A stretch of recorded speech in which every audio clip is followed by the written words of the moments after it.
on the Computer Chronicles, we take you to the Silicon Glen in Scotland.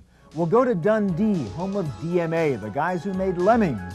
You'll see a new screen phone, a telephone that acts like a PC. We'll see one of the fastest computers in the world trying to solve the problem of traffic congestion and pollution. And we'll take you to the labs where the green laser was developed out of a low-cost CD audio player. And to the Scottish Highlands for an innovative program which lets you see 16 different computers on one PC display. All this and more on this week's special edition of the Computer Chronicles. Computer Chronicles is made possible in part by Hewlett-Packard Personal Computers, developing PCs for business.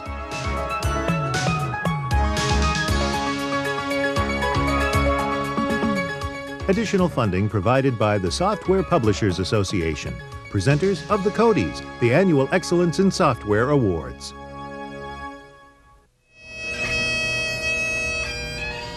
Think of a Scotsman, and this is the picture that comes to mind, a Highlander in kilts playing the bagpipes. But these days, that's mainly tradition, ceremony, and history. Today's Scotsman is just as likely to be wearing jeans, a t-shirt, and a baseball cap, and be running his own software company. Over here you'll find a really fantastic blend of technical talent and creative talent, and that goes way back to the education system here. Specifically, we're turning out great programmers out of the universities like Edinburgh and Strathclyde, and also alongside that, fantastic artists from places like Duncan of Jordanson Art College in Dundee, Glasgow Art School and Edinburgh Art School. Chris Vandercurl founded VIS Interactive Media here in Dundee, Scotland. VIS started out as a corporate multimedia company, but it is now moving ahead full steam as a dedicated games company. VIS was inspired by the huge success of its neighbor down the street, DMA Software, the creators of Lemmings, one of the most successful computer games of all time.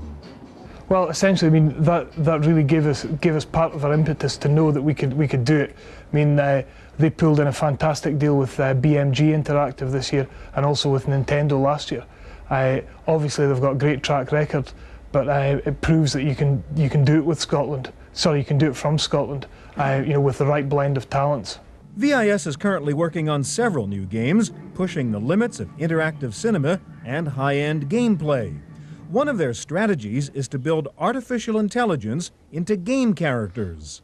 But the idea is to take your characters in the game and really give them essentially an AI personality, so that they can react to situations by a set of rules. You know, they live life by a set of rules like we all do, and it's how complex a set of rules we can get these guys in the games to react to. One of the things that's going to happen in there is when you're working on multiplayer internet games, it's going to be very difficult to tell whether the character's actually being controlled by somebody at the other side of the world, or they're actually, you know, running off an AI engine. Why has the United Kingdom, and Scotland in particular, been so successful in developing hit games? Chris says it's due in part to the success of a great game platform in the UK, the Commodore Amiga. Right across the road here was the factory where the Sinclair ZX Spectrum got built. And Dundee, it's one of the things why DMAs are there today, and really essentially while we're there, is these machines were coming hot off the press. We got involved in them really, really early. Then these guys migrated up to the Amiga, so by the time they were coming to university, they had practical experience of programming a preemptive multitasking operating system, you know, with good ASIC graphics chips, you know, the whole works of what's now the basis of these really hot custom consoles. So essentially, yeah, it was tremendous grounding for the programmers that are now working on games today. While Chris brings his young enthusiasm to the task of software design, Sir Hugh Smeaton, founder of Lindbergh Technology, brings decades of work as one of Scotland's most respected electrical engineers. Hugh is a man with a mission: to bring intelligent energy management to the home and to bring interactivity to the phone. This is a model of Lindbergh's innovative home energy management system. It uses existing power wiring to network the home, and it can do virtually everything from manage all the home's appliances and energy sources to providing a burglar alarm system. Lindbergh has also developed the software and firmware for the new Philips screen phone. This is an intelligent phone which brings internet-style functionality into your telephone. The phone has a PC-MCIA slot for added memory and software applications. It also has a smart card slot so that you can download credits to your card from the phone. You can monitor your utility bills with the screen phone. You can order groceries or wine. And you can even pull out the small keyboard to use it as a full-fledged internet terminal. Jobber Corporation is another example of Scottish engineering expertise. The company is actually based in San Diego, but they do their R&D work here in Livingston, Scotland. Jobber's specialty is noise cancellation technology, as used in consumer products like the Noise Buster, but also used to design improved microphones for future speech recognition applications. Jobber's noise cancellation technology reduces background noises and so makes it easier to use voice communications in an open office environment.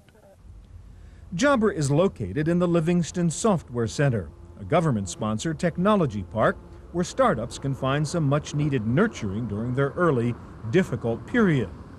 In fact, the government of Scotland, through various agencies, is a major factor in the growth of the Silicon Glen area.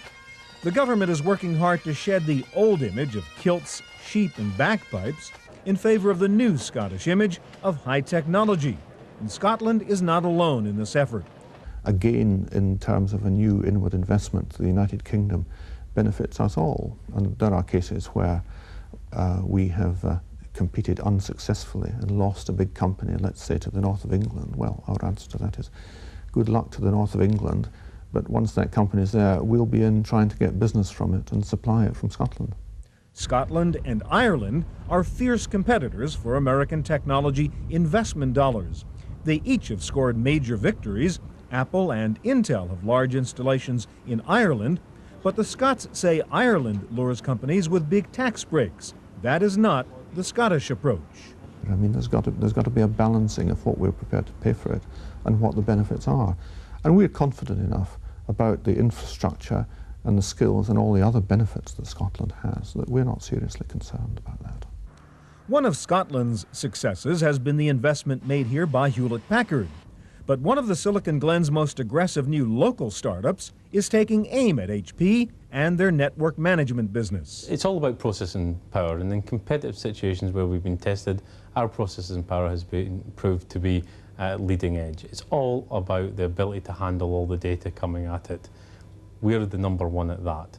What we aren't is we're not number one in sales. That's dominated by the large corporates, such as Hewlett-Packard, but we aim to challenge them in the years to come.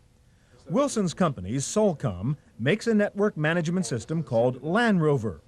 Solcom claims its product is superior because it is a hardware-software combination that moves most of the network management and analysis overhead to the Land Rover hardware, thus not slowing down the network itself.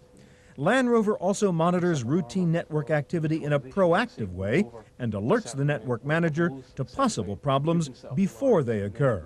There's no reason why we can't challenge America's in our same language barriers.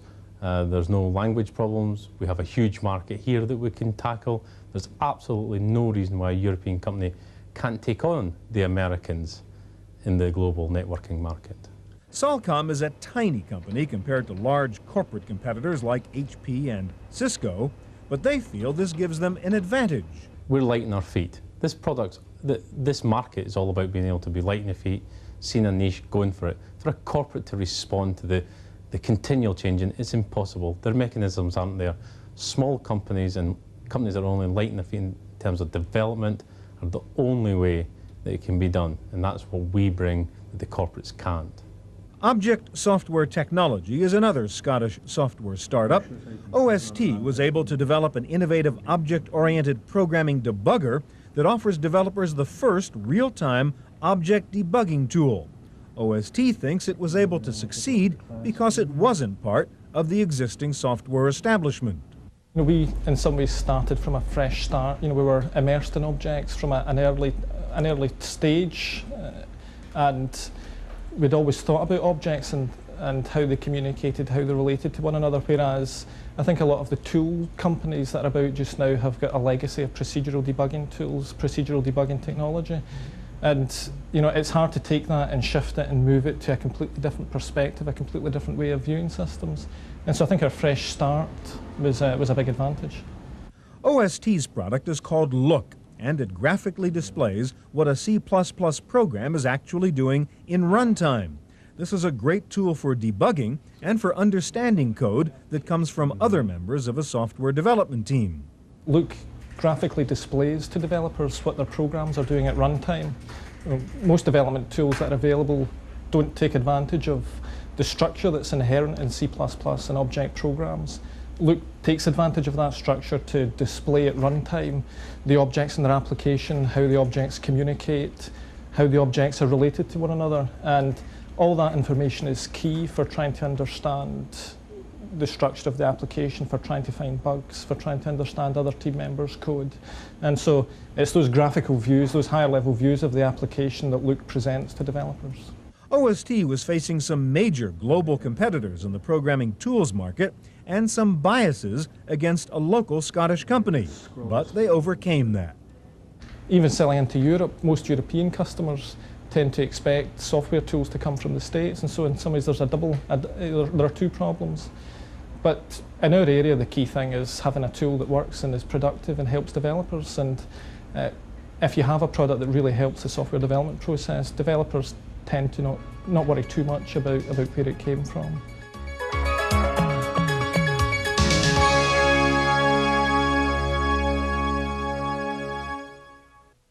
In the Silicon Valley area, there's UC Berkeley and Stanford. Along Route 128 in Boston, you've got MIT and Harvard. It's basically the same story anywhere. If you're going to build a high-tech industry, you need proximity to great universities. And here in Scotland, there are plenty of them.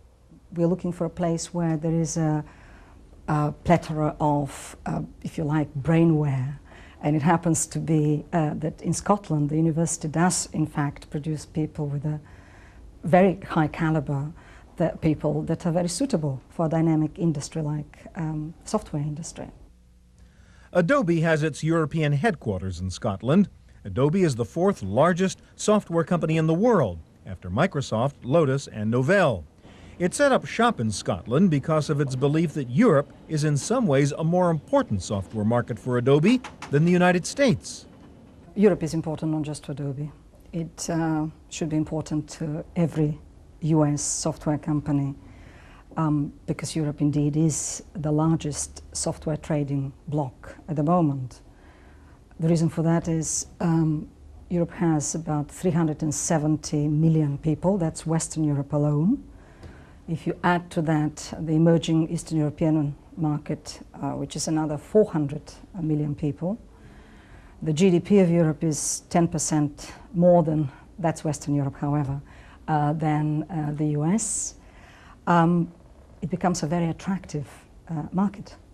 Adobe runs all its European service and support out of Scotland, and it is taking advantage of Scottish expertise in artificial intelligence to do some software AI work here for future Adobe products. Perhaps the most well-known source of computer science talent in Scotland is Edinburgh University. After Oxford and Cambridge, Edinburgh is the third highest-ranked university in the United Kingdom. It is famous for its work in optics, speech, human-machine interface, artificial intelligence, and parallel processing. The university has a very broad range of IT or computing activities, ranging right from the design of chips right through to very high-end artificial intelligence applications.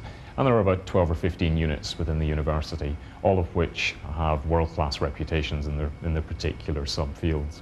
In fact, the fastest computer in Europe and the third fastest computer in the world is this Cray T3D at the University of Edinburgh's Parallel Computing Center. The T3D uses Digital Equipment's alpha microprocessors, which are also made here in Scotland.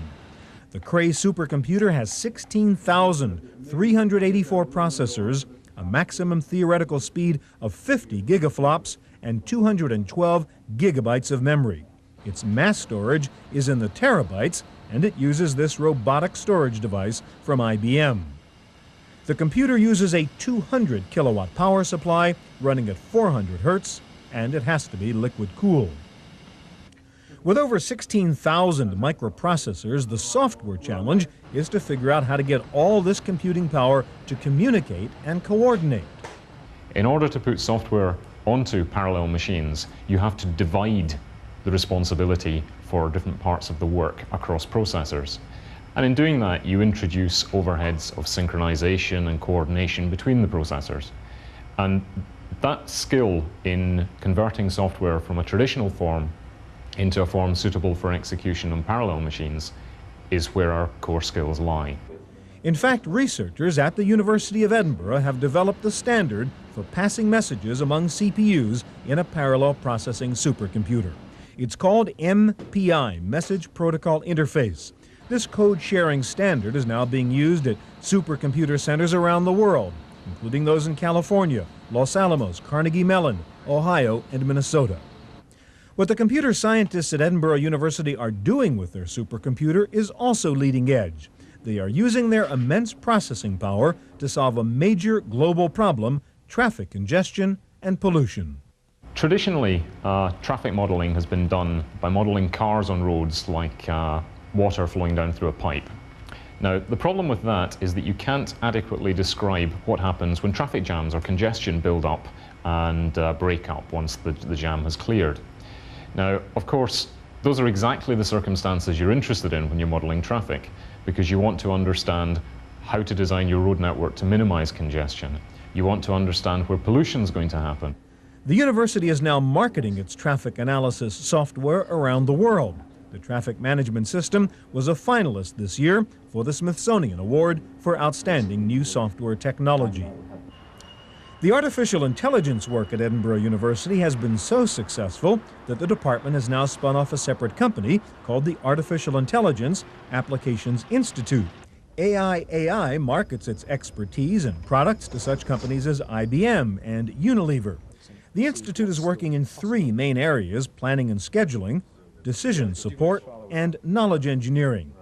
The U.S. military used the Institute's planning and scheduling systems to manage troops and supplies during the Gulf War.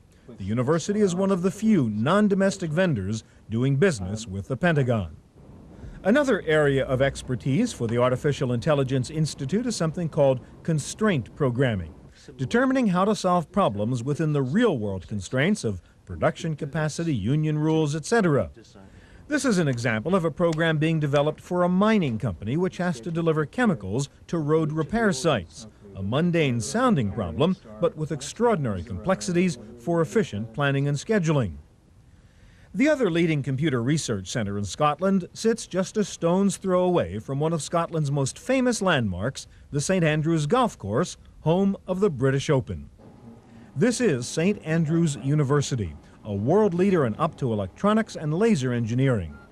The microchip laser group here has developed the world's smallest, lowest cost, and most efficient green laser. They did it using a common inexpensive red laser beam from an ordinary CD audio player. We've now produced something that's very, very much smaller, very much more long-lived, and whose unit production cost will fall drastically as numbers are produced. So it's the manufacturing process now is very much easier. The package is very much smaller, lower cost, higher efficiency, much higher efficiency, and altogether a much more usable product.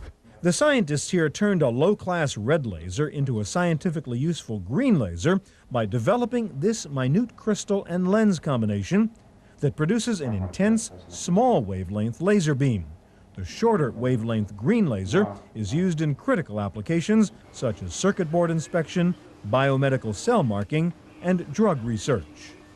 The shorter the wavelength, so the further into the green and blue you can get, the smaller the spot you can focus that laser to, so the smaller the object you can see. And also the microchip laser gives a laser beam that is very, very much better in terms of spatial quality than that comes out of the diode laser directly itself.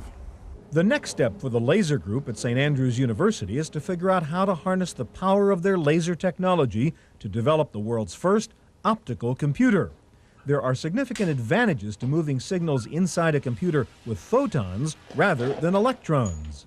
In terms of moving the data, then potentially much lower time delay in between boards, much lower crosstalk potentially, and in many ways it's very much easier to get high-speed signals in optics than it is in electronics. You haven't got the capacitance there to worry about, and things travel down optical fibres with remarkably little dispersion. So you can put a short pulse in one end, you get a short pulse out the other end.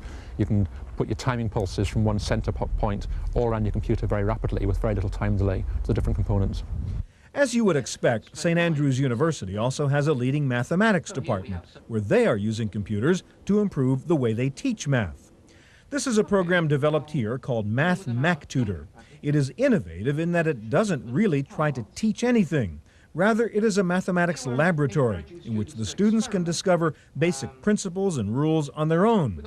This is an example of the geometry part of the curriculum in which students can discover the rules of symmetry. These are the headquarters of QData Information Systems, one of the most unusual software companies you will ever find.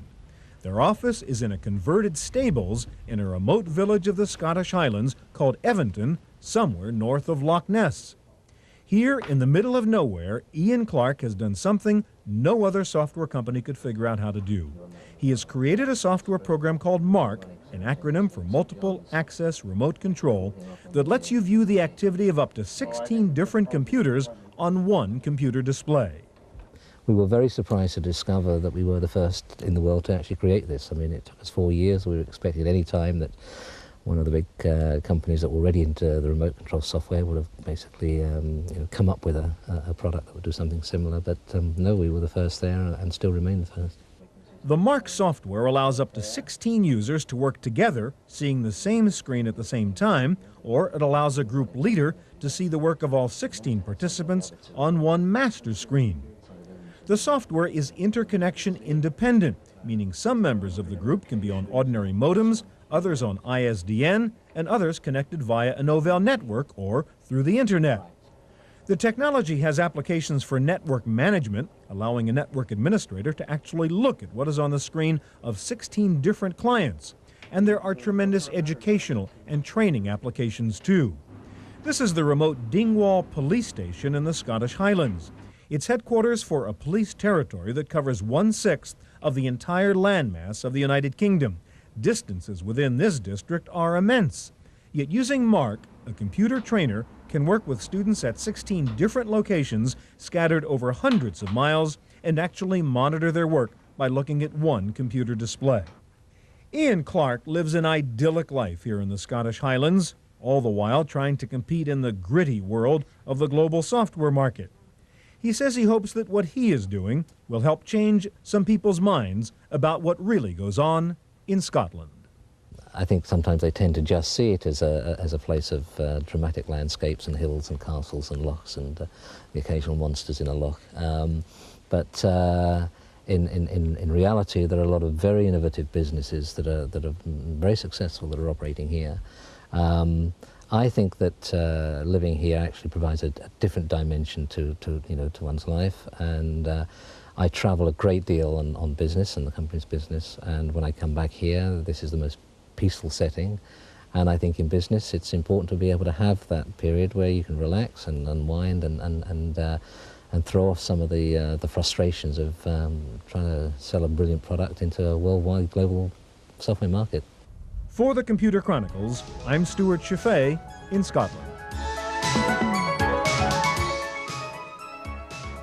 Computer Chronicles is made possible in part by Hewlett-Packard Personal Computers, developing PCs for business.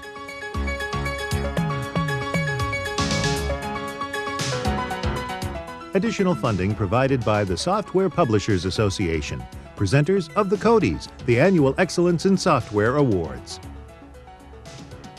Videotape copies of all Computer Chronicle shows are available for $32.50. Please order by show number and topic. And for more detailed information about the series, guests, and products featured, you can also order a subscription to the Cheifet Letter. In each issue, Stewart provides his unique insights and thoughts about the fast-changing world of personal technology. Videotapes and the Cheifet Letter can be ordered by calling 1-800-800-9520 or by writing us at the Computer Chronicles.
Own a computer? Thinking about buying one? Trying to figure out what software to get? Trying to cope with PC problems? Want to decipher the internet? Don't make an expensive mistake. Watch Computer Chronicles each week for up-to-date advice on the latest in personal technology, computer hardware and software, and a guide to cyberspace. There is help out there every week on the Computer Chronicles.